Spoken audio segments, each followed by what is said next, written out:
think Bayern Munich are very much focused on the outgoings at the moment. They have to make room. They signed Luis Diaz. He's expensive, 75 million euros all in. His salary, thankfully, not as high as some of the signings in the past. So that is at least good news. At 14 million euros, he comes in significantly below some of the recent contract renewals or signings that the club has made in the past. So at least they got that sort of under control. And it looks like Palhinha is on his way out now, alone to Tottenham.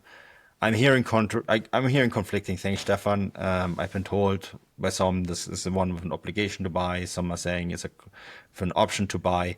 That option between 25 and 30 million euros. Tottenham would pay his wages, which is, I think, the most important part of the story. I just did a big article on the entire thing for Transfermarkt, outlining why Bayern Munich are desperate to get rid of him. We spoke about it on the show in the past. This is a signing that Thomas Tuchel wanted 2 years ago. Didn't get. In fact, the transfer fell through with Palhinha already holding his jersey at the Sebener Straße, right, ready to be presented on deadline day, German deadline day, and then the deadline in Germany passed, and Fulham wasn't able to resign a replacement at the time, so it fell through. 1 year on, Tuchel gone, Palhinha there, new head coach and company, who didn't need a holding six, so Palhinha played a grand total of 968 minutes across all competitions for Bayern Munich in 25 games. That's not a lot. It's not satisfactory, I think, for Bayern. It's not satisfactory for Palhinha. And so, trying to offload him, I think is a task for Max Eberl this summer. And if Tottenham want a player like Palhinha, and I actually think he is a good player. I think, that the stats in his last Premier League season, that he was outstanding. He was a very good defensive midfielder there.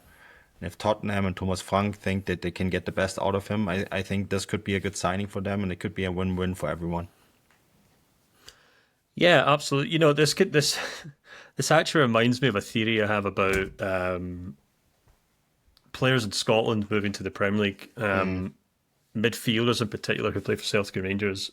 And it's something I've kind of obviously monitored for a while now, because I've obviously covered Scottish football for a while as well as German football. And I think it's something that I think applies to Bayern Munich very coherently as well, because Celtic are to the Scottish Premiership what Bayern are to the Bundesliga.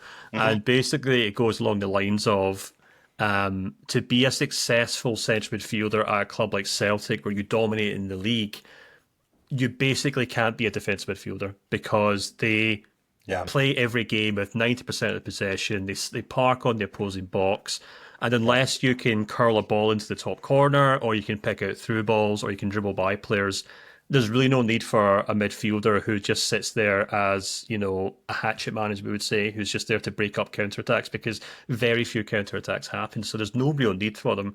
And this kind of interesting thing has developed, I think, recently in Scottish and English football, where you get a lot of kind of players in Scotland or who've played for Celtic. There's two that stand out. There's Stuart Armstrong and Ryan Christie, who were decent attacking midfielders, but they weren't really appreciated to the extent that they maybe should have been at Celtic.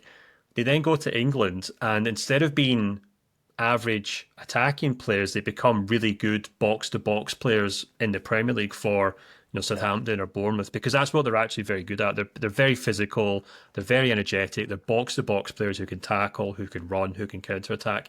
But they could never do that at Celtic, because they just didn't have the space to obviously go box to box, because Celtic games were never box to box games. And I think the same thing's really happened for Palhinha at Bayern Munich in that sense. Bayern Munich just do not need a defensive midfielder. They've got, obviously, Joshua Kimmich has been doing that role for a number of times now, for a number of years now, but Joshua Kimmich is a playmaker. He's a guy who can pull out a pass. He's a guy who takes corners. He's a guy who takes free kicks. He's got a great shot on him. And he can also fill in at right back, which is really helpful as well. So Kimmich is so much more than just a holding midfielder, because you can't just be a holding midfielder for Bayern Munich. And I think that's the thing that Palhinha struggled with, over and above the fact that, as you said, they already had a bunch of players in those positions. He was hired by one head coach who got sacked. The next guy who came in, Company, had no time for him. But I think those are the kind of overall structure things that have kind of gotten away for Palhinha. And now he'll go back to the Premier League, and Tottenham aren't Fulham by any means, but they do play box-to-box football. They will be up against it in some games against richer and bigger teams. And I think you'll probably find, I think we'll probably find that he'll do perfectly well there. He'll slot back into that old role of being that box-to-box, ball-winning midfielder, which he just couldn't really do in the Bundesliga for Bayern. So in that sense, man, I think this deal works out perfectly for everyone. Bayern get him off their wages, which is a big thing. There's not an obligation to buy, but there's a clause to buy, so they might go and do it. But if they don't, someone else might do it if he does well for Tottenham. And he gets to go play for a club that can actually have some use for him. Or maybe there will be a different coach at Bayern next year, and he will be useful there. I have a theory about this. Bayern Munich have been desperate to find a replacement for Javi Martinez for a long time now. Yeah, Javi Martinez, and I still think they actually need a Javi Martinez in this team. The closest that they ever gotten to replace Javi Martinez is when they were just beaten out by Man City to sign Rodri. That is the type of player that Javi Martinez was for Bayern Munich at his prime when Javi Martinez arrived. I was just going to say, Martinez was a really underrated attacking player as well. So good. Yeah. He was one of the best footballers I've ever watched, and people didn't notice because, he didn't play that kind of role, right? But and they haven't really been able to replace Javi Martinez since, how many years has it been now? 4 or 5 years at least. And I mean, Goretzka's kind of played that role a wee bit, but it's not the same. No, it's not. But he was a very attacking player who kind of got reworked into this kind of number 10, number 8 role. So yeah, it's a very difficult position for a club like Bayern to fill, and I guess, you look around the clubs around them, like PSG had spent untold fortunes on central midfielders, and they've had to kind of settle on more technical ball playing midfielders as opposed to these kind of big physical guys, because there's just no use for these big physical guys in 90% of the games they have play. Ruiz, who does that role really well. Yeah, right. Exactly. But he's a very technical playmaking passing player, so Bayern need these kind of guys, but for sure. But this all just adds up to why Palhinha just didn't work there. And to be perfectly honest with you, it would have taken someone at Bayern's recruitment team. I'm sure someone in Bayern's recruitment team probably put together like a 15-page dossier explaining why they shouldn't sign Palhinha, and then someone said, "Shut up. We just want to keep Thomas Tuchel happy." And that's all they wrote, and it's been a mess ever since then. But and I think, I wish him well at Tottenham. I think he'll work well there, and it's good that Bayern have finally kind of moved him on, I guess.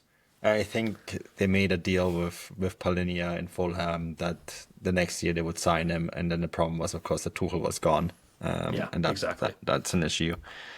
Yeah, no, this is a big thing, and I think to this day, I'm kind of curious to see who's going to be the next holding number 6 that Bayern Munich will target in their quest of finally finding a player to replace Javi Martinez. This is going to be on the bucket list for next summer.